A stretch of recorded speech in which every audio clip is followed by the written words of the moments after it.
Buenos días, mi nombre es César Mena, soy estudiante del Politécnico Santiago Mariño, Extensión Barina. Actualmente estoy cursando la carrera de Ingeniería de Sistemas. Hoy les vengo a hacer una pequeña exposición sobre lo que son los números índices. Bien, un número índice nos dice que es una medida estadística que tiene como finalidad comparar una variable o magnitud económica con el tiempo. Los números índices miden el tamaño o la magnitud de algún objeto en un punto determinado en el tiempo, como el porcentaje de una base o referencia en el pasado. Bien, también nos dice que los números índices son un método estadístico que sirve para hacer comparaciones entre un año y otro, una variable o un conjunto de variables respecto a otra, etc. Los números índices miden el tamaño o la máquina de algún objeto en un punto determinado en el tiempo, como el porcentaje de una base o referencia en el pasado. Los números índices son indicadores de varios aspectos de la industria y el comercio. Tales números varían como la fecha y también como el área del país a la que se refieran. Los números índices normalmente comienzan con una base de 100 en un tiempo en particular para el país. Un número índice es una forma especial de razón utilizada para mostrar cambios durante el periodo. Se compara una cantidad, venta, precio, producción, etc., con el valor correspondiente en algún periodo anterior al que se le conoce como la base.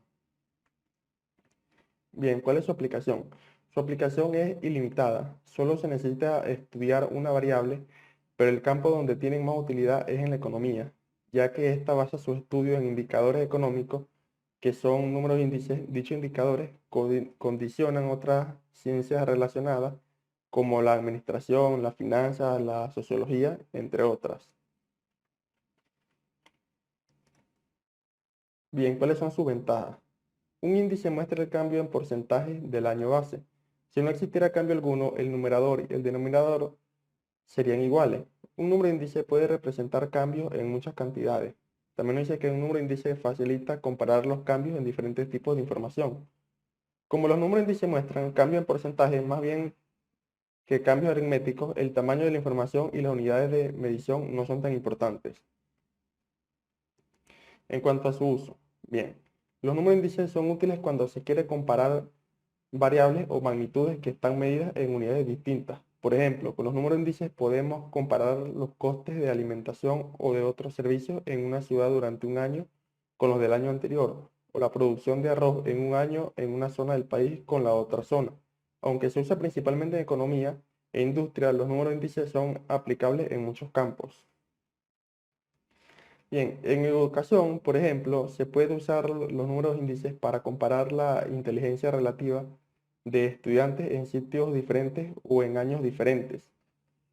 Muchos gobiernos se ocupan de elaborar números índices con el propósito de predecir condiciones económicas o industriales, tales como índice de precios, de producción, salariales, del consumidor, poder adquisitivo, costo de vida, etc. En la administración se utilizan como parte de un cálculo intermedio para entender mejor otra información.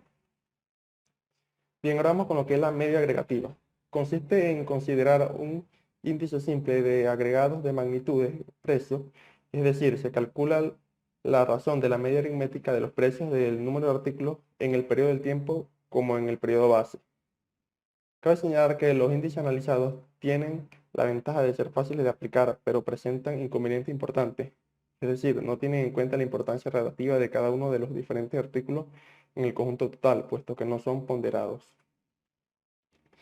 Bien, los números índices simples. Los números índices simples se refieren a un solo artículo o concepto, lo cual se traduce a trabajar con una variable unidimensional. Son simples relaciones o porcentajes entre los valores de un artículo o concepto correspondientes a dos épocas o lugares que desean compararse. La comparación se realiza entre el valor correspondiente a un periodo fijo, periodo base, y el valor alcanzado por la magnitud en cualquier otro momento de tiempo.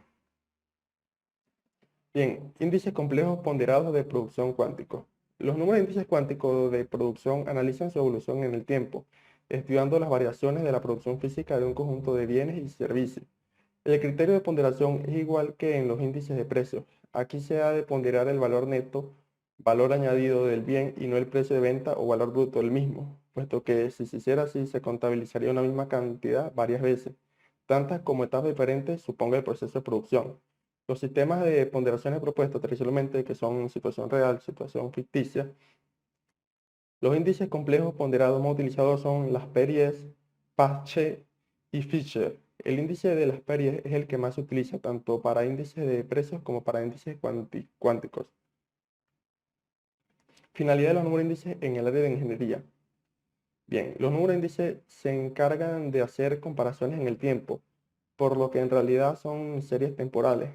Esto les permite a los ingenieros tomar las mejores decisiones a futuro en base a esas comparaciones realizadas y de esa forma también poder predecir y evitar cometer los mismos errores que hayan sucedido con anterioridad, o bien aprender de estos y mejorar. Los números índices facilitan comparar los cambios en diferentes tipos de información. Son útiles cuando se quiere comparar varias variables o magnitudes que están medidas en unidades distintas. También se utilizan como parte de un cálculo intermedio para entender mejor la información. Bien, aquí tenemos un pequeño ejercicio que es muy simple, que trata sobre el consumo en combustible en una empresa en miles de litros. En una empresa y los índices de precios del combustible en 6 años que han sido. Tenemos años 2006, 2007, 2008, 2009, 2010 y 2011. Y nos dice que cuánto consumo hubo por año. Y también nos dice el índice. Bien, sabiendo que el precio del combustible fue de 1,5 dólares por litro en el año 2011, nos da para calcular el gasto en combustible de la empresa en cada año. Bueno, la solución, como vemos, después de haber calculado todo el año, el consumo y el índice, y también el precio por el litro, al final nos da como resultado lo que creemos que sería el gasto. Por ejemplo, en el año 2006 nos dice que se gastó 68,22, en el año 2007 se nos dice que gastó 81,34, en el año 2008 se nos dice que gastó 89,025, en el año 2009 se nos dice que gastó 97,422, y en el año 2010 se nos dice que gastó 114, y en el año 2011 se nos dice que gastó 127,5. Y bueno, esto fue todo y muchas gracias por su atención.